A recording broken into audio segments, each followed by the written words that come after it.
everyone, welcome back. Are you just confused about how the salary is calculated in Odoo 19? Basically, everything is dependent upon one thing, which is salary rule. So, if you just understood about what is actually a salary rule, the payrolls become very easy. So, let's start from the basic thing. What is actually a salary rule? So, salary rule is actually defines how your salary should be calculated, the conditions that applied for calculating your salary. Okay. So we can say, for example, as the basic salary, HRA, allowance and deduction. So here in this video, I'm going to show you what is the salary rule and how you can configure them. So it's basically configured under the payroll module. So without getting any stretch, let's start the video. I'm going to explain about these three things. So first of all, let's start from the rule category. So for each kind of a salary rule, there we have different kind of categories. Now you can see the category name from here itself, like there we have basic, allowance, taxable salary, deduction, net, company contribution, and there we have different kind of things. And each of the salary rule category have code. So it actually defines the code, and there you can particularly see this codes and everything under the salary rule as well. Okay.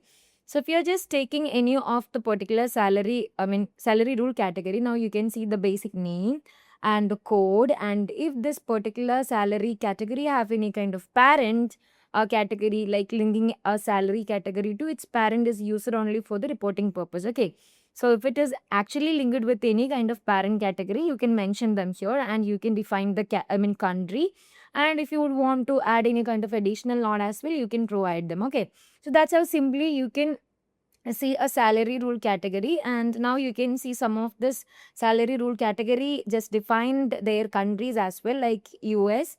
And moving on to the next thing, which is the rule parameters. Okay, so this is the rule parameter. There we have different kind of rule parameters under United States. There we have different kind of things, and once you just drill down that United States, there we have 210. So now you can see each and every kind of things. Okay, so if I'm just selecting any of them, now you can see this is the parameter, and now you can see the code of that parameter. This is the description side. Now you can provide it, and there you can see the from and the parameter value of that particular salary rule. Sorry, salary rule parameter. Okay, so I just slipped my tongue. Sorry. And now you can see that a particular salary rule parameter is linked to the salary rule. Which kind of salary rule is using the salary rule parameter? By clicking on that option, now you can see which salary rule is using there. Okay, there is a regular pay, that's a salary rule. Okay, once you drill down that, now you can see there we have federal income tax, and there we have each and every kind of things regarding that salary rule. Okay, so each of the parameters is linked to the salary rule as well. So that's also very important to configure it. And now here I'm moving on to the next thing, which is the main thing, the salary rule. So now let's define what is salary rule. So for calculating salary of each and every employee, we need a salary rule. Actually, it defines how should this salary calculated in the basis of each of the rules that is, or the condition that is applicable to that particular salary rule. So there we have the categories of that salary rule, which is the salary structure. Now you can see there we have regular pay, worker pay, default structures, a rule set, 13th month, end of the year bonus, United States regular pay as well. So if I just drill down any of the salary rule category, now you can see there we have different kind of salary rule, which is basic salary, house rent allowance. There we have conveyance allowance for gravy, meals voucher, some of the allowance category, taxable category, each and everything. And now also you can see that code that is actually mentioning to each of that salary rule. And now you can see the category which defines each of that salary rule categories, salary rules. And now you can find the partners. Okay, and we have the toggle icon. You can use different kind of options as well. If you want to see the countries that defines each of the salary rules, you can see that.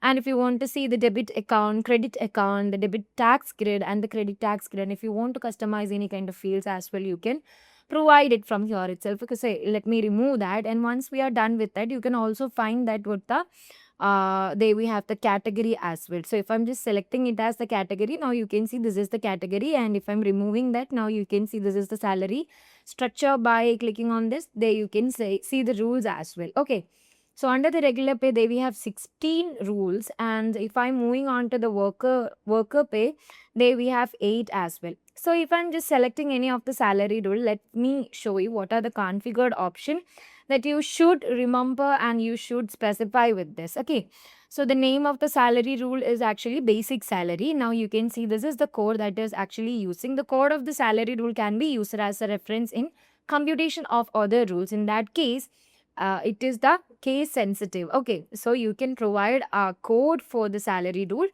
So if this is a basic salary, it's provided as a basic. Now you can see this is the category of that salary rule, which is basic. There we have basic allowance, taxable salary deduction, net, and company contribution.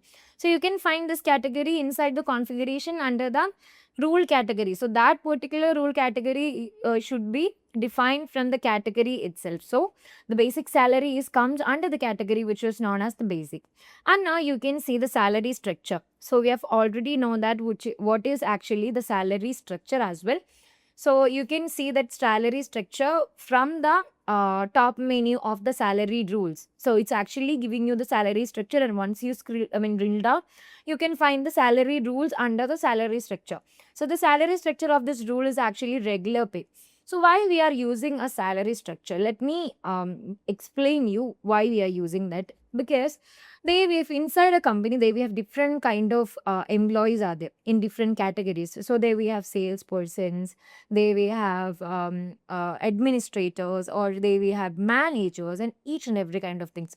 And you know that in different kind of employees, their salary structure is also changing.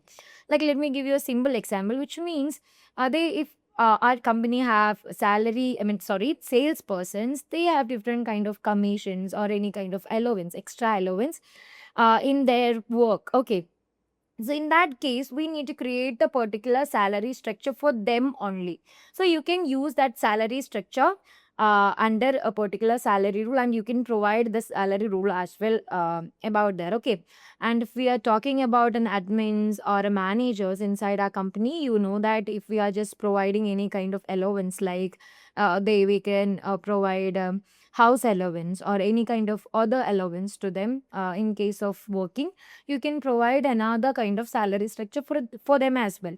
So for that kind of purpose, we are just segregating each the rule under a particular salary structure. Okay, and then we have the sequence, which means it is used to arrange calculation sequence. So this is the calculation sequence, and the basic salary is defines under one sequence. Okay, and then you can see it's appear on payslip. If you want to appear this on the payslip, you can simply enable this option, and there we have an option to contribute to employee cost, which means it is used to compute the employer cost of a payslip. So if you want to enable this option, you can also enable. And under there we have three type of tab, which is general, display, counting. So under the general, you can find what the conditions. Okay, so if you just see on the condition, now you can see this is a condition based on always true. So if I'm say taking this basic salary rule, you know the basic salary is always applicable for each of the employee of a company. So now you can see the condition is based on always true. Okay, so you can simply change it on based on the salary input, other input, or the Python expression or the domain as well. Okay, and now you can see this is the computation that actually shows, and this is the amount type which shows under the Python code. Now you can see this is the Python code, and now you can see the available variables for as well. So there we have result equal to payslip dot paid amount. So you can see that a particular words under the variable session. So if we are just moving on to the result session, now you can see the result is showing that float based amount of the rule, and it is actually is equal to the payslip. Now you can see the HR dot payslip object, and there we have paid amount as well. So if we are just moving on to there, this is the thing. Okay, so now you can see the Python code using the available variables and the output as well. Okay, this is the output and this is the variables. Okay, and if we are just moving on to the display type as well, now you can see how this particular salary rule should be applied on your payslip. So now you can see the basic salary, it actually giving a color of black. And there we have title. When selected, the salary rule will be only displayed as the title with its description without numeric values. Okay. So if you want to enable this option, you can simply enable it. And there we have indented, space above, description. If you want to provide this as a bold, you can provide underline, italic way.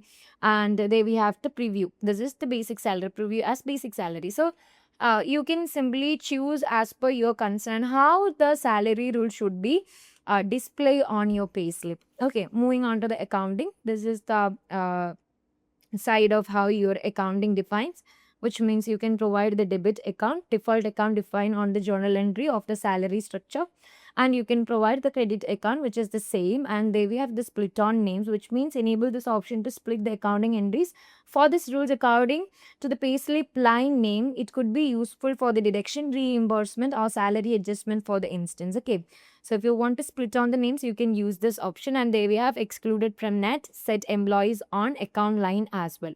So you can use the accounting settings from the accounting tab as well. Once you're done with that, you can simply hit on the save button. If you want to create or if you want to duplicate any of the salary rule, you can also use this using the gear icon as well. Okay. So that's how simply you can create a salary rule. And let me show you how it reflects on a pay slip. So if I'm moving on to the pay slip, let's create a parent. So let me create a new parent. There we have all structure. Sorry. Let's create a pay slip itself. Okay.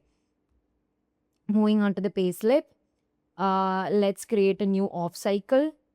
And here I'm just going to provide an employee. Let me provide this as Michelle admin. There we have Michelle admin. And there we have employee records, parents, and everything is there. And there you can see this is the employee record. There we have a contract, I think, and there we have the parent, which is showing as off cycle. And the structure is also defaultly setting upon what the Michelle admins, and it is actually the regular pay. And now you can see this is the period, and there we have the worked days of Michelle admin in this month. And you can also see which how much is the total amount that we are actually giving to the salary as Michelle admin after calculating each and every kind of allowance deduction regarding the salary route.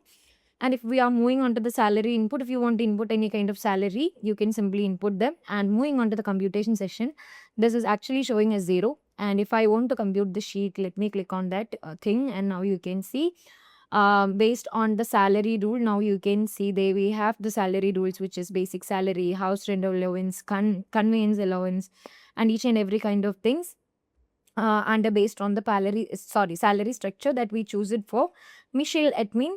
And there you can see the salary is actually calculated. Okay, so if you want to create a draft entry, you can simply create it and move on with the salary payment of this Michelle admin. So that's how simply you can use a salary rule inside your employee as well.